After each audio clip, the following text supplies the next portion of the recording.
அன்பானவர்களே, ஆண்டவரின் நாமத்தில் வாழ்த்துக்கள். மீண்டும் ஒரு 10 நிமிட செய்தியை உங்களுக்கு நாம் அறிவிக்கிறோம்.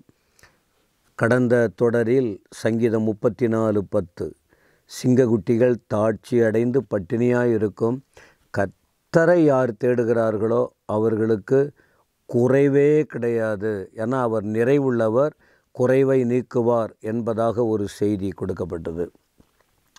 அப்போது இங்கே இன்னொரு மனுஷனை குறித்து சொல்லுகிறேன். நிறைவு வேண்டுமானால், ஒரு மனுஷனுடைய விருப்பம் நிறைவேற வேண்டுமானால், அந்த விருப்பம் நிறைவேற என்ன செய்யணும்? மத்தேயு சுவிசேஷம் 19ஆம் அதிகாரத்தில் ஒரு சம்பவத்தை குறித்து பார்க்கிறோம். மத்தேயு சுவிசேஷம் 19ஆம் அதிகாரத்தில் 16 முதல் தொடர்ச்சியாக 22 வரைக்கும் நீங்கள் பார்க்க முடியும். ஒரு மனுஷன் வருகிறார் ஆண்டவர்கிட்ட, ஆண்டவர் இயேசுகிட்ட ஒரு மனுஷன் வருகிறான். போதகரே, நல்ல போதகரே, நான் ஒரு பரலோகத்துக்கு போகணும். இந்த உலகத்தின் வாழ்க்கை எனக்கு தெரியுது. நான் நித்திய ஜீவனை சுதந்திரிக்கணும். அதுக்கு நான் எந்த நன்மையை செய்யணும் அப்படின்னு கேட்கிறான். நல்ல மனசு தான் அது. விருப்பம், அவனுடைய விருப்பம் பாருங்கள், ஒரு நல்ல விருப்பம் இருக்குது. நான் பரலோகத்துக்கு போகணும், அழியாத ஒரு வாழ்க்கை எனக்கு வேணும், ஒரு மகிழ்ச்சியான வாழ்க்கை வேணும். நான் என்ன செய்யணும்னு கேட்காம நான் ஏதாவது நன்மை செய்யணுமா, எந்த நன்மையை செய்யணும் என்று அவன் கேட்கிறான். அதற்கு அவன் ஆண்டவர்கிட்ட வந்து கேட்க ஆரம்பிக்கிறான். 16ஆம் வசனம். 17 பாருங்க. அதற்கு ஆண்டவர் பதில் சொல்லுகிறார். அவன் கேட்ட காரியத்திற்கு ஒரே ஒரு வார்த்தை, நீ சொல்கிறது கரெக்டு தான்ப்பா, ஒன்று செய்யணும். நீ நித்திய ஜீவனில் பிரவேசிக்க வேண்டுமானால், தேவனோடு இருக்க வேண்டுமானால், தேவனுடைய ஆசீர்வாதங்களை பெற்றுக்கொள்ள வேண்டுமானால், உன் விருப்பம் நிறைவேற வேண்டுமானால், ஒன்று கற்பனைகளை கைக்கொள். யாருடைய கற்பனைகளை?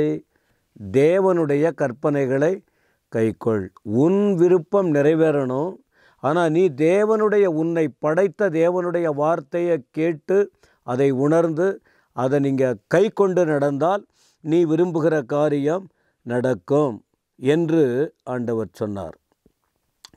ஆனால் அவனுடைய பதில் பாருங்க, அவனுடைய பதில் என்ன சொல்லுகிறான்? 18ஆம் வசனத்தில், அவன் அவரை நோக்கி, அந்த ஆண்டவிடத்தில் வந்தவன் ஒரு வாலிபன், ஒரு இளைஞன், ஒரு வாலிபன். அப்போ அவன் உலகத்தை வெறுத்து ஒரு நன்மைக்காக வாஞ்சித்து வருவது ஒரு பெரிய ஆசீர்வாதம். இன்றைக்கு வாலிப சமுதாயத்தை பார்க்கும்போது கண்ணீர் வருகிறது. பெற்றோர் கண்ணீர் வடிக்கிறாங்க, ஊழியக்காரர்கள் கண்ணீர் வடிக்கிறாங்க. கெட்டவங்கன்னு நாம் சொல்லலை, ஜீவியம் மோசமாக போய்கிட்டு இருக்கு. சொன்னால் கேட்க மாட்டோம் என்கிறார்கள். அப்போ இந்த வாலிபன் ஒரு நல்ல விருப்பத்தோடு ஆண்டவரிடத்திலே வந்து கேட்டான். அதற்கு ஆண்டவரும் சொன்னார். அதற்கு ஆண்டவர் கேட்டதுக்கு அவன் என்ன சொல்கிறான்னு சொன்னால், ஆண்டவர் என்ன சொன்னார்னா 18ஆம் வசனத்தில் 18 எவைகளை என்று கேட்டான். அப்படின்னா, கற்பனையை கைக்குள்ளுன்னு சொன்னீங்களே, அது என்ன அது அப்படின்னு கேட்குறான். கொலை செய்யக்கூடாது, கொலை செய்வது தவறு, விபச்சாரம் செய்யக்கூடாது, அது பாவம், களவு செய்யக்கூடாது, பொய் சாட்சி சொல்லக்கூடாது. ஒன்று கொலை, 2வது விபச்சாரம், 3வது களவு, 4வது பொய் சாட்சி, 5வது உன் தகப்பனையும் உன் தாயையும் கனம் பண்ணுவாயாக. பெற்றோரை கனம் பண்ணணும். பிள்ளைகள், ஆண் பிள்ளையாக இருந்தாலும் பெண் பிள்ளைகளாக இருந்தாலும், ஒரு வேதத்தை அறிந்தவர்கள், வேதத்தை அறியாதவர்களுக்கு தெரியல, ஆனால் அவங்களுடைய மனசாட்சியின்படி அறிந்த விஷயத்தில் கனப்படுத்திக்கிட்டு இருக்காங்க. ஆனால் இந்த வேதத்தை அறிந்தவங்க, பைபிள் படிக்கிறவங்க, ஆலயத்துக்கு போகிறவங்க, ஆண்டவரை உணர்ந்தவங்க, ஆராதிக்கிறவங்க கண்டிப்பாக இதெல்லாம் செய்யக்கூடாது. தகப்பன் தாயை கண்டிப்பாக அவர்களை கனம் பண்ண வேண்டும். கனம் பண்ணணும்.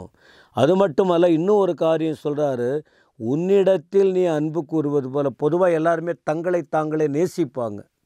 தாங்கள் நல்லா இருக்கணும், தன்னுடைய செயல்பாடுகள் நல்லதாக இருக்கணும்னு விரும்புவாங்க. தன்னைத்தானே ரசிப்பாங்க, தன்னைத்தானே அன்பு கூறுவாங்க. அதைப்போல் பிறரிடத்திலும் அன்பு கூறுவாயாக என்பவைகளையே என்றார். கேட்ட கேள்விக்கு தெளிவாக ஆண்டவர் பதிலை சொன்னார். இப்போ அந்த வாலிபன் என்ன சொல்லுகிறான்?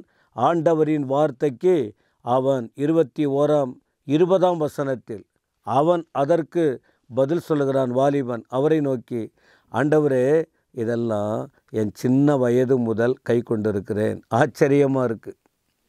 ஒருவேளை இருக்கலாம், ஒருவேளை அவன் வாழ்க்கையில் இருந்திருக்கலாம்.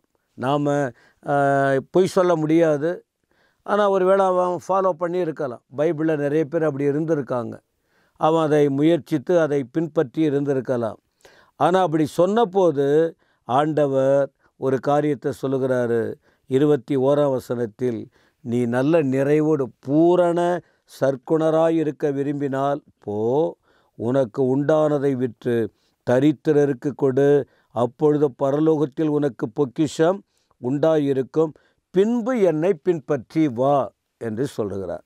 என்ன சொல்கிறாருன்னா, நீ எல்லாம் இருக்குன்னு சொல்கிற, உங்ககிட்ட ஒரு குறை இருக்குது.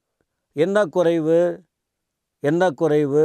மார்க் 10:21 கூட ஒரு வார்த்தையை அவர் இதே சம்பவம் தான் மார்க்கு 10:21 ஒரு வார்த்தை சொல்கிறாரு. இயேசு அவனை பார்த்து அவனிடத்தில் அன்பு கூர்ந்து, உன்னிடத்தில் அவன் கேட்குறதுக்கு முன்னாடியே உன்னிடத்தில் ஒரு குறைவு இருக்கிறது. அப்போ இதே போல் அந்த இடத்திலும் ஆண்டவர் சொல்கிறார். அவன் என்னிடத்தில் என்ன குறை இருக்குன்னு அவன் கேட்டான். ஆனால் ஆண்டவர் சொல்கிறார், அவங்கிட்ட அன்பு கூர்ந்து உன்னிடத்தில் ஒரு குறைவு இருக்கிறது அப்படின்னு சொன்னார். அப்பொழுதுதான் என்னை நீ பின்பற்றலாம். நீ மற்றவங்களுக்கும் கொடுக்கணும், தரித்திரருக்கு கொடு. நீ நித்திய ஜீவன் விரும்பின அந்த நித்திய ஜீவனை பெறுகிற அந்த பரலோகத்திற்கு நீ உன்னுடைய பொக்கிஷமும் இருக்கும், நீ அங்கே இருக்க முடியும் என்று. ஆனால் 22ஆம் வசனம் சொல்லுகிறது, அந்த வாலிபன் மிகுந்த ஆஸ்தி உள்ளவன். இந்த வார்த்தையை கேட்டபோது துக்கமடைந்தவனாய் போய்விட்டான். என்ன, விருப்பத்தோடு வந்தவன், வரும்போது நல்ல விருப்பம்தான். ஆனால் முடிவிலே பார்க்கும்போது விருப்பம் நிறைவேறாமல் அவன் திரும்பி போனான். நிறைவை வாஞ்சித்து வந்தான், ஆனால் குறைவோடு போயிட்டான். இந்த வார்த்தைகளை கேட்கிற தகப்பனே, தாயே, அன்பு சகோதர சகோதரிகளே, இந்த வார்த்தைகள் விளையாட்டல்ல. ஆண்டவர் தெளிவாய் நமக்கு சொல்லி கொடுக்கிறார். இந்த வார்த்தைகளை பின்பற்றி வாழணும். இந்த வாலிபனுடைய நிலைமை பாருங்கள். ஒரு நல்ல எண்ணத்தோடு வந்தான், ஆனால் அவனுடைய காரியங்களையும் வெளிப்படுத்தினான்.